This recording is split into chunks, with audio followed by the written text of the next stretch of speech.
So I'd like to welcome everyone to this one-on-one with the candidate Maya Wiley. We're so grateful that she could join us. I know your schedule is very tight, but we really appreciate you coming to meet our committee members. Even though we don't have as many people as we thought we were going to have here, but we have some people online. And I'm just going to do a brief introduction. Oh, actually, maybe I'm just going to have the candidate. Let me introduce myself first, then I'll just have the candidate introduce herself instead of me doing the introduction. Okay, so my name is Bukola Shonuga. I'm the executive director of the United African Coalition. So United African Coalition represents the electoral politics of in this city, I believe about almost almost a million African immigrants in New York City, right? And in the US, the conservative number of African immigrants in the United States is about 2.5 million. And New York City has one of the largest populations of African immigrants in the United States. So this mayoral race is a very critical race, especially considering the time that we live in now, post-COVID. So we have invited one of the again, mayoral candidate, Maya Wiley has joined us to talk about her platform. And, but we have also some people here that I would like to introduce. You might not be able to see them because we're doing a combination of Zoom and live one-on-one so that people that couldn't get here can join us on Zoom. So I'm going to introduce Mr. Adeoluwo, who's sitting to my right. He's the president of NAMIC, Nigerian American Muslim Integrated Community. Thank you for joining us, Mr. Luwo. And I also have Richie. Daddy Rich is a leader in our community. He's also a member of the United African Coalition. And Hussein represents the youth leadership in the African community. Guys, thank you for coming in. And on the line, Mark, are you there? Yep, I'm here. Can you just unmute and let people introduce themselves quickly before I have Maya do her introduction? Sure, absolutely. I will unmute Mr. Montayo first. All right, thank you, Mac. And thank you, Buki, for putting this together. My name is Benga Motayo. I represent NAPAC, Nigerian American Public Affairs Committee. And it's good to have you, Maya. Thank you. Thank you. Okay, and then we'll have Dr. Omotasho go next. Good evening. Thank you for putting all this together. My name again is Dr. Bola Omotosho. Candidate Maya, thank you for coming on board tonight. I also represent a member of UNEC, also part of NEPA, Nigerian Public Affairs, and also OAN, Organization of Advancement of Nigeria. And I'm also privileged to be the committee board chair 5 in the Bronx. And welcome. We're here to learn from you and share your plans for the Africans here in New York. Thank you. Good evening, everyone, again.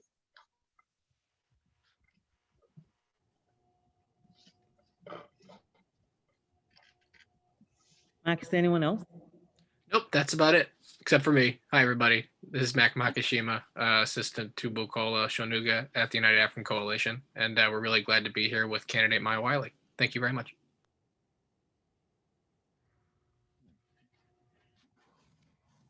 Okay, well, thank you all, both those who are here in person, as well as those of you who are on Zoom. It is really a deep pleasure to be with all of you. I'm excited to be here. I can't imagine being anyplace else, and I just look forward to the day we can all be together physically and more easily.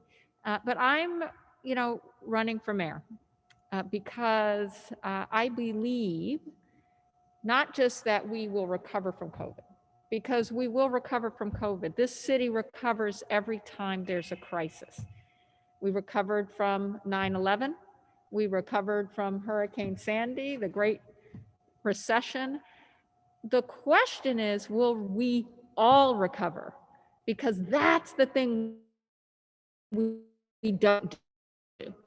We recover the city, but for all the things that have been broken in the city, from the rent that's too high, from our schools that are overcrowded and underfunded, not resourced to get what they need, our children need, to the fact that, we need more mental health services and healthcare.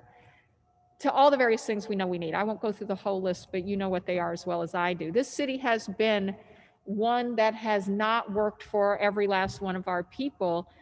And this is it. This is a time when I just felt called into this race, because this is a time to not allow a crisis to go forward and be solved without solving what was broken before the crisis, because that's the opportunity that we have in crisis. We have it in every crisis, we just don't do it. And for me, that meant we needed a different kind of leadership. I am not a politician. I mean, I guess I'm a politician now. I'm running for political office, Right. but I'm not someone who has ever run for office before. And that's the point. Because for me, as a longtime civil rights lawyer, as someone who, grew up in a family of civil rights activists, a family that back in the 60s, when in fact, Sam Mondlane came and stayed in our house when I was a baby, because, the civil rights community was also in alignment with the anti-colonial movement in Africa. And so there were a lot of exchanges, and that was something that my parents were very proud of, was that when someone needed a place to stay who came from the diaspora and from the movement, you made a place, right? It was our own form of Ubuntu, although we didn't have that word, but that's what it was. And that was part of how I was raised. And then I became a civil rights leader because of that, because I also went to a segregated, overcrowded, underfunded public school, because I watched my community, my best friend, whose mother was a cashier at our neighborhood grocery store. She was my best friend in the classroom and in the street. But, one day I couldn't find her or any of her 7 brothers or her mother at the grocery store. And it's because when I went home, I told my mother I couldn't find Charlene. She had to explain to me that the rent was raised and her mother couldn't afford to pay it. So what we're experiencing now in New York City is not new. It's been happening for generations. It happens over and over again. And so while I became a civil rights lawyer, I worked on everything from fighting for more funding for public schools in Louisiana, to fighting to keep maternal and child care beds in Harlem.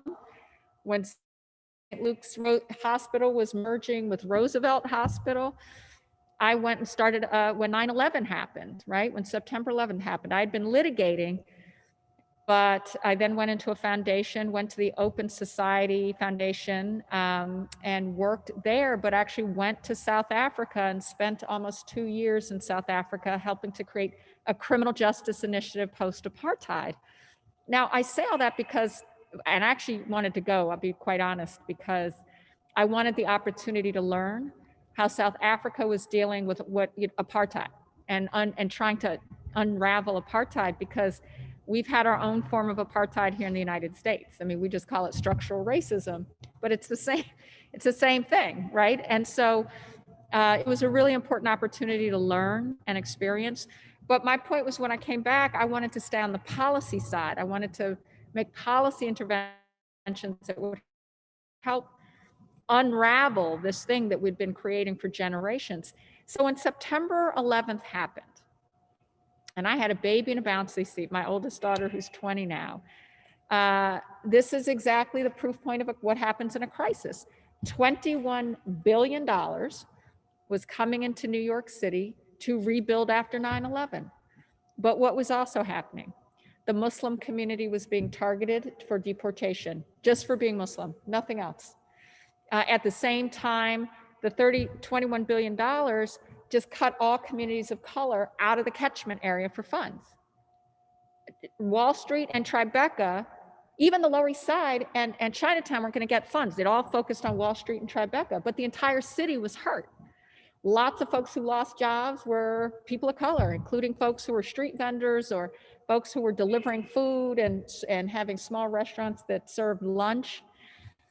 But we acted like that wasn't a part of the economy and it wasn't part of our communities. And the affordable housing that was being built, you had to, you know how they defined affordable? That you earn $95,000 a year. Now this was in 2001. And we're still doing that, right? We're still doing that. So I guess my point is, I founded an organization called the Center for Social Inclusion, focused on dismantling structural racism coming out of 9/11. Because to me, this was a crisis is the perfect opportunity to actually fix what was broken before the crisis. Because all COVID showed us was what we already knew. Who were the folks who were most in danger of eviction? People of color, Black people, Latinos, Asians. Who were the people who were most likely to get sick and die of COVID? I mean, 88% of the people who died from COVID were people of color. Who are the people who then did not get access to relief funds? Our small micro businesses, 10 employees or less, that didn't get access to any of the programs that were supposed to support small businesses. So our barbershops, the roti shop on the corner, all our community businesses. I had organized a volunteer organization. Actually, I live not far from where we are now here in Central Brooklyn. And we knew when COVID hit, we're like, our small businesses aren't going to get relief if we don't step in and try to help. And we organized a neighborhood network to try to make sure our small businesses knew what the programs were, how to access them, try to help them pull together their applications to get the money. And as we know, most of our businesses did not. Now, all of this was predictable because it's what happens every single time. And so a big part of what called me into the race was, and we are not far from where Shirley Chisholm, the first Black woman elected to Congress, who helped found the Congressional Black Caucus, who had the audacity to run for president in 1972, unapologetically as a Black woman.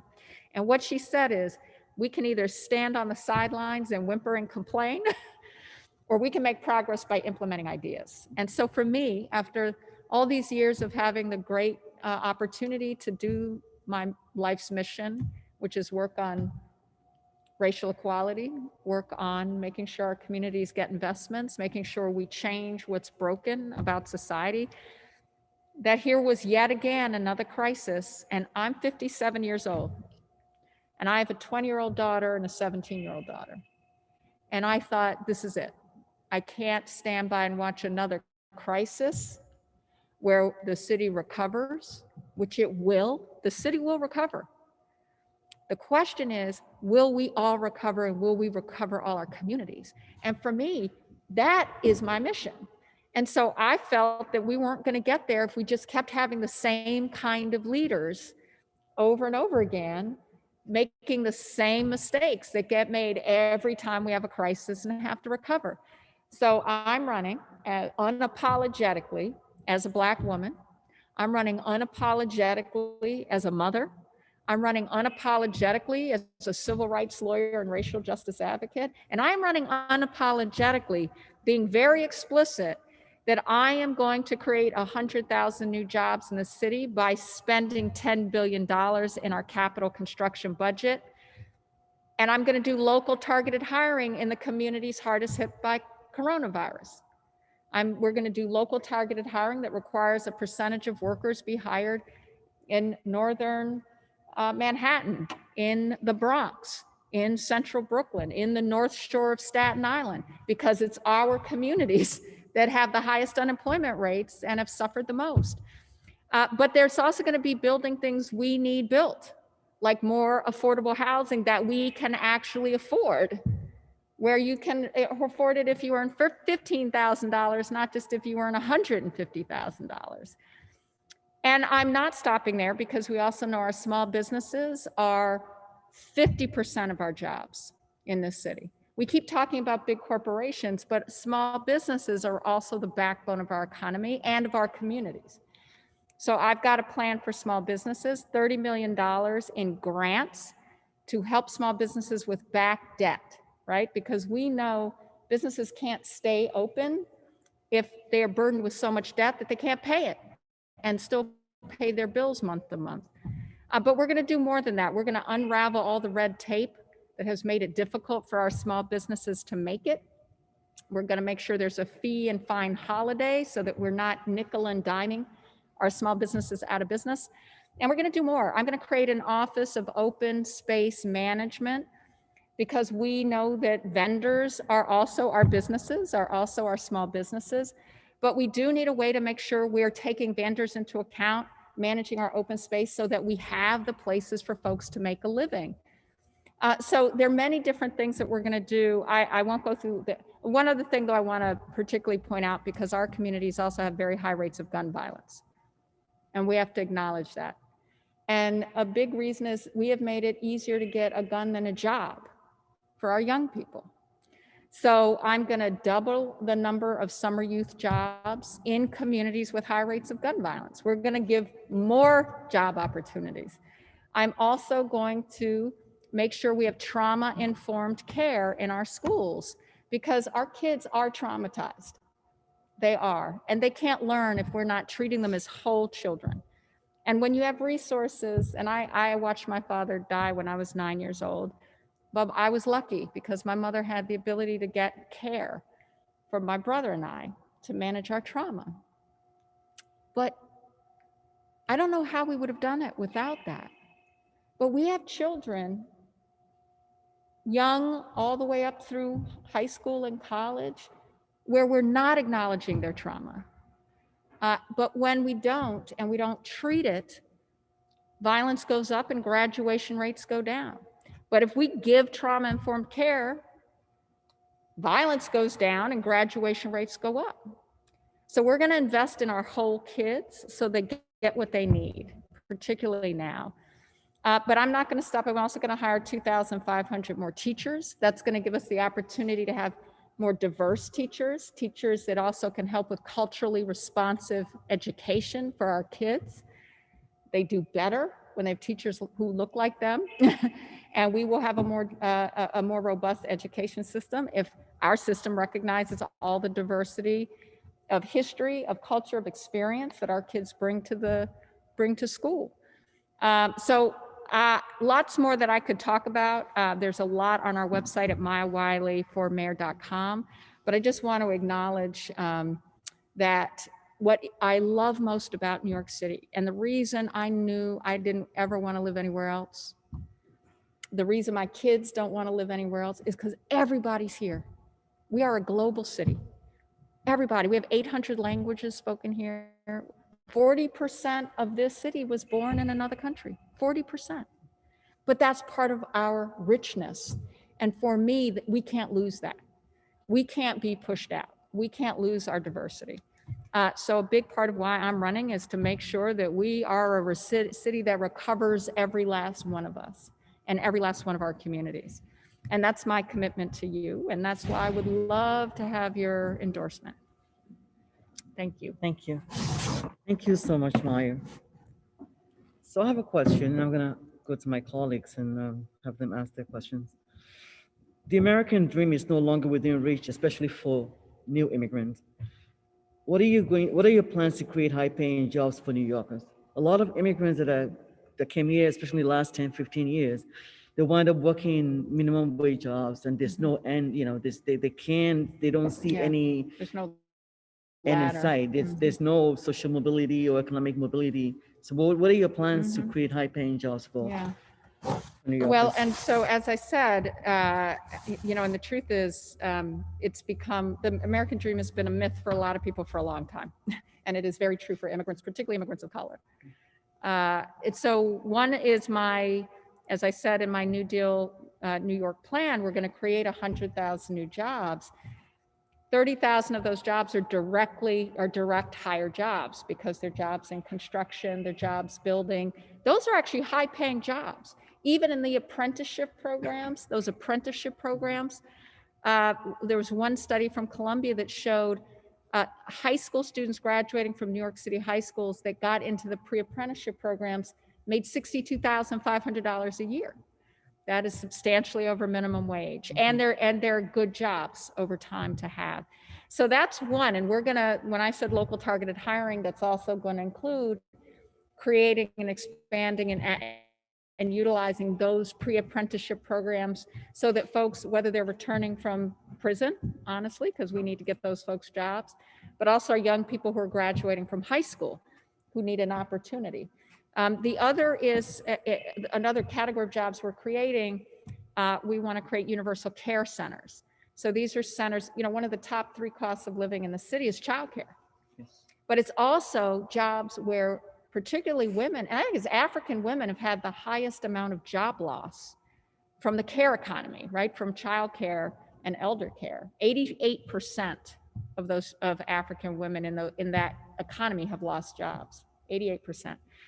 So we're going to create universal care centers. So that actually creates care jobs, and we're going to make them union jobs. I'm very proud to have been endorsed by 1199 SEIU, and also former Assembly Member Michael Blake, who's also co-chairing Black Men for Maya. But it's because we're focused, part of why I got that support is because we were focused on some of these deep problems for families that are both about their ability to survive, but also to have jobs in a growing economy. So that's going to create jobs, but it's also going to help save money for families so their pay goes farther, because they're going to be free drop-off centers for childcare and for elder care, because people also have elderly parents and grandparents that they're caring for as well. But as part of that, we've got $5,000 in care grants. And you will not have to have documentation to be eligible for these grants. It's not only for citizens or people with legal status, but it is to help offset, it is to help as an additional benefit for family care, because people are doing the work, they're just not getting paid for it. Right. Right? So, but in terms of the longer term, I'm saying all that because that is actually going to also recover the economy and meet people's needs, create more jobs, but also jobs for folks who need the jobs in our communities. And in the longer term, we're going to organize our workforce development dollars, because this city spends a lot of money on workforce development, but we don't do it in a very coordinated way. Like, we don't think about the pipeline through our high schools into job and career tracks. And we're not partnering enough with CUNY, and CUNY is a critically important part of that, because getting that access to higher education is a big part of also moving up the job ladder and earning more money. So we're going to do more partnerships with CUNY on workforce development, so that we're creating more pipelines from our public schools, from our public high schools, into career tracks, so that folks aren't only in low-wage jobs and have a real future, and track those also to the growth economy, which is tech, which is life sciences, which is healthcare, and a few others. So by identifying that and also creating more opportunities with internships, where these are all the things our kids don't get, and particularly in immigrant communities, because they don't have the network, right? So we're going to work intentionally on that and creating those pipelines of opportunity and aligning our public dollars with making those pipelines happen, and focused on the communities that need them the most. Thank you so much. Thank you. So my next question, I'm actually going to defer to Hussein on this, but I just wanted to, mental health is the major issue in our community. I mean, in New York City. In New York I City. mean, in America in Yeah. general, right? Yeah. And but in our community, in the African community, there was recently a young man who shot his mom a couple of months ago, and we are now finding out that that was actually not the only incident. That was the one they just made in media coverage. So COVID had actually exacerbated the situation in our community, when people are locked in and they don't really have any hopes for the future, or they can go back to school and so on. And I'm going to defer to Hussein on this, because you represent the American-born generation. We are foreign-born Africans. I'm in that category. But your generation were born here, and you represent a particular demographic. That's why we invited you. So, and you and I have talked. You've been part of our conversations. So can you please speak to mental health issues in the African community, especially youth mental health? Yeah, I would say the big thing with youth mental health, like Maya said earlier, is there isn't enough trauma. Can you come closer, please? I'm sorry, because we're taking. Yeah, for the Zoom. Yeah. Sorry about that. But there isn't enough trauma-informed education and counseling happening in schools. Like, I can attest to that as a teacher. I would say one thing that's happening within schools is that there are less and less counselors Yeah. I know like the city had like a free on hiring counselors and they actually stopped them because of COVID, but it's like a time they're most needed. So, I mean, I guess my question to you would be, how would you and your office like increase counseling and Yeah. teach trauma-informed education for teachers themselves too? Because Mhm. I realize that there are a lot of teachers that are coming into the teaching field. They're not from the city. They don't look like the kids. Yep. And they don't understand what the kids are going through. Right. So they need education themselves just around our kids and Yep. what they go through Right. and their day to day. Right. But then on top of that, there needs to be counselors in every single school and multiple counselors because Yeah. just talking to counselors, their caseloads are so high Yeah. that it's not good counseling. Right. If I can just meet with you 10 Right. 15 minutes when you might be going through crisis. Right. Yeah. No, look, this is incredibly important. So I'm really going to say there are three things we have to do. So one is we do want to make sure every single school has a social worker, right? And we want to increase the number of school psychologists because we only have, I think, 560 school psychologists in the system, but we have 1.1 million kids. So that's a drop in the bucket. But we also want to recognize, because it's going to, that, it's still always going to be hard to recognize the capacity that's needed. So we want to do two additional things. So in addition to those hires and making sure that we have social workers and then in every school and then more school psychologists, we want to create student support teams. So these are teams, because as we know, well, my kids went to our neighborhood elementary school, PS 139, right over on Cortellia Road. And big school, had over 1,100 kids, almost 1,200 kids in the one building, heavily immigrant, very diverse, heavily immigrant, right? All kids of color. But there was no support teams for kids who were struggling, where there was a plan that included the teachers, the social workers, psychologists, and the administrators to organize a plan around those kids. And bring in and support the families, because oftentimes, as you probably know, what you find is it's not like the kids suffering in isolation. It's usually the whole family. There's something is dealing with something. So by having those teams and support and training for student support teams, so that there's a team of people that are ready to provide supports, but a lot of those supports have to happen outside of the school, right? So because a big part for the school is identifying it, knowing what the school's part of managing it is.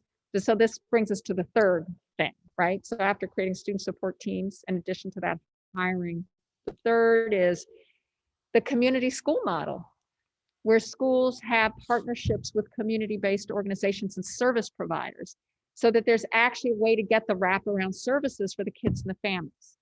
Because the mistake we often make is assuming the school can do all those services, which it can't. So that way the student support teams have relationships in a place for the services they can't provide. But they do have to be a support team to understand what the school needs to do and what the school needs to understand in terms of what's happening with the family that outside of the school building. So those three things has to happen. And I think to your larger point, we in our education plan are creating resource centers. So literally places for teachers and school administrators, like principals and assistant principals, to be able to come together and learn best practices. And that's going to include everything from innovative ways to teach and to run a school, to culturally responsive curriculum, to the social and emotional supports, to accelerated learning and different ways to do accelerated learning. Because the other thing that we forget, our kids can be behind grade level, but that doesn't mean they can't do accelerated learning. It doesn't. So giving teachers more tools to know how to identify opportunities for kids to do that and how to do that. So those are the kinds of things we want happening in the resource centers. Thank you. I'm going to introduce Mr. Benga Omotayo, who's the chairman of NEPAC New York, and is one of our partners, United African Coalition partners. Please introduce yourself. Thank you, Buki. Maya, thank you so much us tonight. Like Buki said in our introduction, we are a very important group of people in the city, but by virtue of who we are, we just come, we just want to work, take care of our family and move on. So sometimes we don't pay attention to politics, but I think it's that time that we begin to play to our strength. And so like Buki said, we are very, very important in the city. And so our intent is to form a block. But that's another conversation. But what I wanted to say is that as an entrepreneur in the city, I got the minority certification as an MWBE. Yeah. And so, the pitch is when you get the you have opportunity to be able to get some contract that, assigned to minority businesses and all of that. But that's where it ends. You see, you find out that even though but you still have a lot of hurdles for you to get. They call you quite all right, but that's where it ends. So if you become the mayor, what would you do to help African entrepreneurs, people that are working at, to establish businesses? Because you can see the policies and all of that, but beyond that, beyond the, what you see on the outside, there is need to support us, at a deeper level. So what would you do to make it a level playing field for us? Yeah. One of the things that I've noticed, and I did spend 2.5 years working as counsel to the mayor, and I was responsible for women and minority-owned business enterprise policy. And I got the spending up from 500 million to 1.6 billion in 1 year.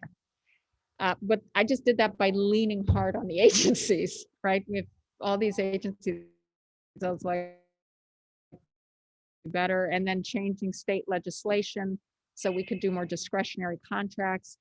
But then I left in 2016, but laid the foundation to track how we were doing. And it turned out, while we got the numbers way up, they got the report after I left, but I commissioned the study to look at whether or not we were getting the contracts in a way that represented all our communities. And we weren't. I mean, it was ridiculous. It was for Black and Latino, and of course we don't break that down, but for Black and Latino, which of course would include African as well, very few contracts. So the next step, and there are a lot of reasons for that. So one, I think, is so small business services, which is in addition to doing the certification, is supposed to do technical assistance and support in order to ensure people are able to get contracts once they get certified. So we have to strengthen both the sectoral support, because depending on what kind of business, you need different support, right? And SBS doesn't really do that right now. So if you're a restaurant, that's different from if you're, a professional services provider like an accountant versus something else, right? And then make sure that we also have really resourced small business services, but also working with the Economic Development Corporation, which right now there's no connection on where and how the trajectory of the growth in the city is going, so that we're supporting the businesses to that growth and economic development of those businesses. Because truthfully, it should do two things. It should help get more city contracts, but it also should help get more contracts with other businesses, even if it's not city government. So you should have both things happening, right? Because we want that kind of investment. So a lot of that is about resourcing and creating the right partnerships between agencies and community. And so the community, factor of recognizing that also African businesses may be having different challenges from white women businesses, from Latino businesses, right? And so that's why I had the study was broken down by population. We have to break it down a little further so we can also see, and we know that from the MWBs themselves, right?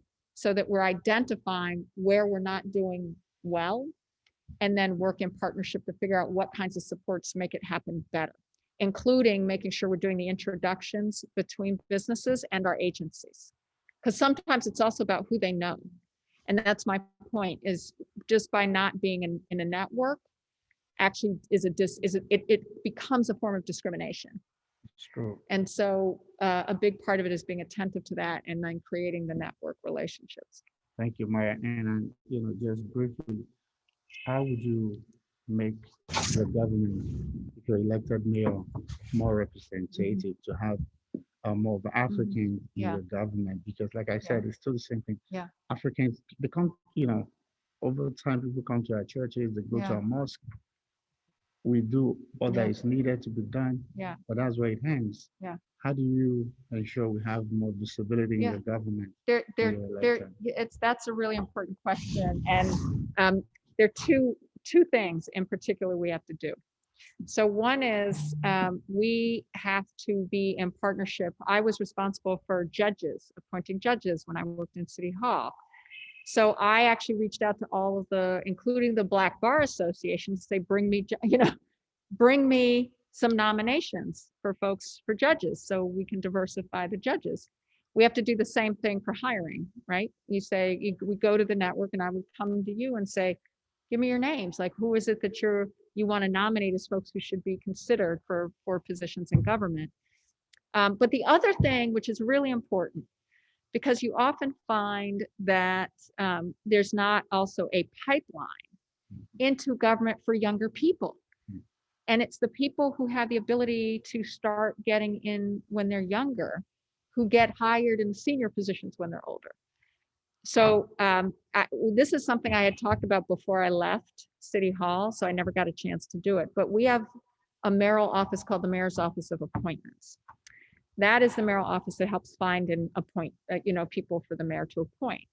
But it's also a place where I want to work on creating a pipeline program for African students, for Latino students. People are underrepresented in city government from different communities, to have a pipeline opportunity through internships, fellowships, and then also being identified for vacancies and then more support for taking the civil service exam, all those things that get people into government, so that there's a way in which people are getting more access and pipeline in at younger ages. So we have to work from both ends. Thank you. Okay, now introduce Rich. Actually, we have Richie introduce himself. Oh,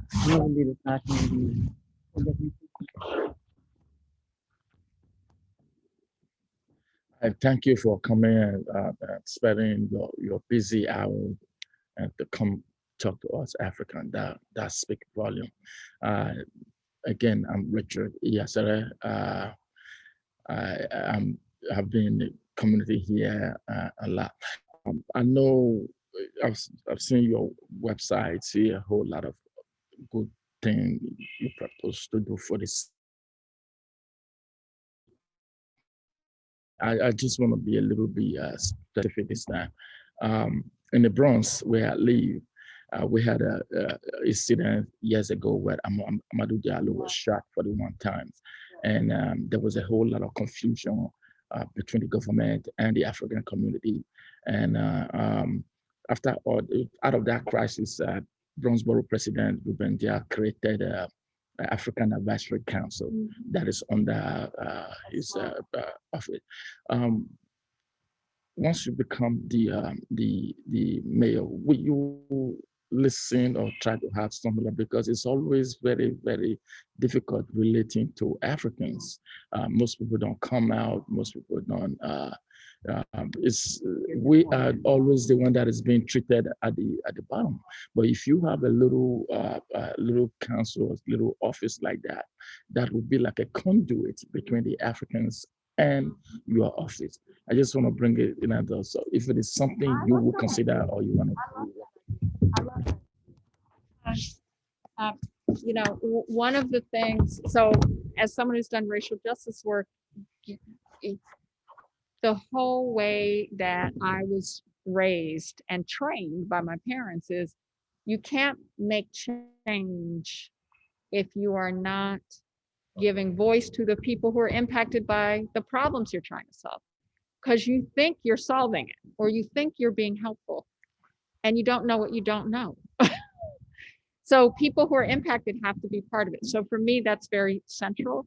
And one of the things that I saw when I was in city government that I was frustrated by, I could do it for my own unit, but I couldn't always make other parts of government do it, but I can as mayor, which is having partnerships with communities, right? So that there's actual engagement. So there are a bunch of different ways to do it, but the short answer is yes. So as a campaign, even we've had people's assemblies as a way to create our platforms. So all the platforms, like our gun violence prevention platform, we created by doing this, working directly in communities that were hard hit. We had a people's assembly. Anybody could come. You just had to sign up. You didn't have to support me to come and say what you think should happen. And there's a way for government, and part of why I wanted to do that is because I wanted our platform to be reflective of what people wanted and needed. But and you get ideas, you get things you didn't think about before. I met with midwives. I'll give you a good example. Just happened. I was having a meeting with midwives. I have both my daughters with midwives. I'm a strong believer in midwives. And I was meeting with midwives, and they said, for midwives in the Department of Health and Mental Hygiene. Wow. And I was like, well, midwives are part of, we got a crisis of maternal and child deaths and real health conditions, morbidities in childbirth. It's off that 11 times higher, 11 times higher than white women. It is a crisis. And I was like, wait, there's no midwives council as part of the discussion about how to handle maternal and child health? And they said no. And I said, oh, there will be when I'm there. But this is an example. So when I hear these things, it's like, yes, of course there will be. Because unless government is, you have to listen, you have to learn, and you have to lead in partnership. Because the truth is that government is most effective when it does that. Otherwise, it's just making stuff up in a room and then hoping it helps. And the best part of the job is actually working with people. It's where all the creativity comes from, and it's part of the fun part of the job. So the short answer is yes. Thank you. So I'm going to introduce Mr. Diallo. I introduced him earlier. This is actually my street. This is where I worship. Oh. And Mr. Diallo is the president of NAMIC. So I would like you have a question. Can you please come closer? No, I'm sure everything is okay. Thank you for coming. I really appreciate seeing you. I have a few questions for you. For this year, mayoral event, we have quite a few minorities. Yes. You have yourself, you have Eric Adams. Yeah. You have Ray Maguire. Yeah. And how do you guys plan to consolidate these votes? Because the election is very important. And when you have three minority candidates running for the same office, chances are you're going to split that vote into three, rather than having one unified candidate that can actually make a difference. Again, we've seen all over the country police brutality mainly affects majority of black people. There is no trust in the government, and even here in New York City, I mean, I work in the city. I'm right here in downtown. Yeah. And you go to downtown right now, it's like a ghost town. Yeah. Everything is completely empty. Yeah. You do not see anything. How do you plan to bring back a comeback for New York City and to restore the trust that is completely gone? Yeah. Yeah. Well, let me answer the second question first, and then I'll talk about the race in terms of more than one Black candidate. We understand that you have to leave shortly, so we're mindful. Yes, thank you. And so the bringing back is all the policies I've already talked about. One thing that people forget is affordability is a growth strategy. We actually added jobs and people relocated to New York when the rents went down. So we have to create more, it has to be easier to live here. And we also have to address mental health. And street homelessness is a mental health problem. Absolutely. And substance addiction is a mental health problem. So there's a way for us to use our subsidy structure. And I'm saying that because I'm hearing from a lot of people that street homelessness has made it scarier for them. In ways I understand. I was on the subway I think it was last week, and there was a gentleman clearly mentally ill, clearly needed medication, needed medical attention. And he was screaming at the top of his lungs, you know, in the subway. And he was clearly living in the subway because he has no place else to live. Now, it was scary, but there's also a solution to that, which is outreach workers who get folks into housing that has support services connected to the housing. That's what we don't do. We tell people, go to this big shelter that where you won't have on-site services. You can't take someone mentally ill and then tell them that they have to go someplace else to get the service. It just doesn't work. It just doesn't work. And so we can flip that on its head. We're spending the money now. We just have to spend it smarter. So it's not that we don't have the money. We just have to change how we're spending it. But those are things that the business community has told me, you know, are necessary to help them come back.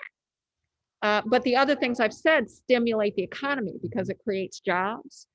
It helps support small businesses as well as, you know, help us procure from, you know, light manufacturers, and all of that economists have blessed as being stimulative and helping the economy come back. It's how we come back from other crises.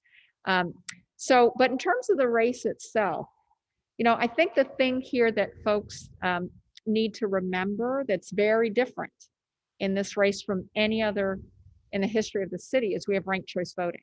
So we're actually not diluting each other's votes, because you could vote for me number one and, you know, whomever else you want number two and whomever else you want number three. So you could vote black, black, black. Because the way ranked choice voting works is if any one candidate does not get over 50% of the vote, so 50% plus one vote, and there's no runoff, that person just wins.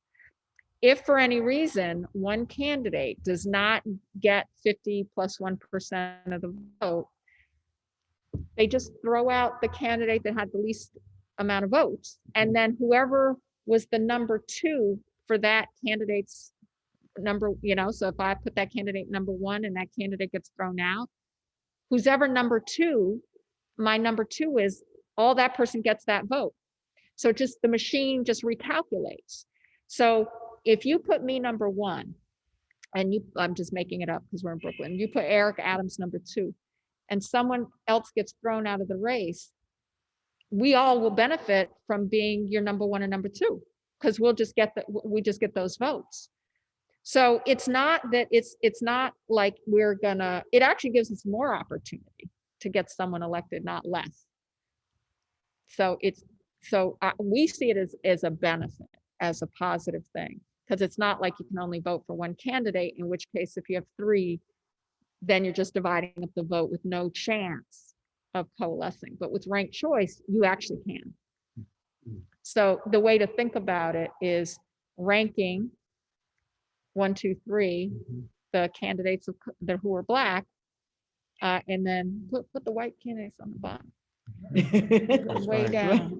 Right on camera. That's right. What'd you say? Yeah, put the women on the top. May I just indulge, please, as a single Black parent in this city of a male child, I really must ask you this question. The highest level of inequity can be found in the New York City public school system. Yeah. If elected mayor, what would you do to create equity in public school education? Yeah. Well, so in addition to the 2,500 teachers, which I'm going to put in the schools that need them the most, right? Because our schools are the most overcrowded.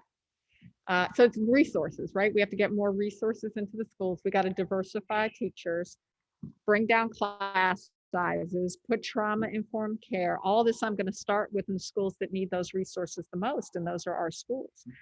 But the other thing is I'm going to eliminate all the discriminatory admissions policies that we have in the city. We have a system that just discriminates. Those are going to be gone. I'm a civil rights lawyer. We're not keeping those. And we're going to continue to work on making sure that we have the most resources coming into the public school system than we've ever had. Between the federal government and now the new state budget, it's the first time the Fair Student Funding formula is fully funded. We have to reform that formula. That's the formula that decides how much dollars goes to each school, because we can increase the equity. If we're really looking at equity and outcome, we actually have to do some changes to the formula. So we're getting even more resources, more dollars into those classrooms. So that's a big part of it is, and I'm that because we have to have someone who uses these lenses. This is my whole career, is paying attention to how we deal with racial inequity, disinvestment, and how it happens. Because a lot of times it's like, well, we have a formula, so it's fair. It's like, well, not if it means you're not getting the fair share of the funds. So that's how I'm going to approach it. Right. Yes, I'm Thank you so much, sorry. guys, for joining us. Yeah. And thank you, Maya, Thank for you. coming. Thank you so much for being here.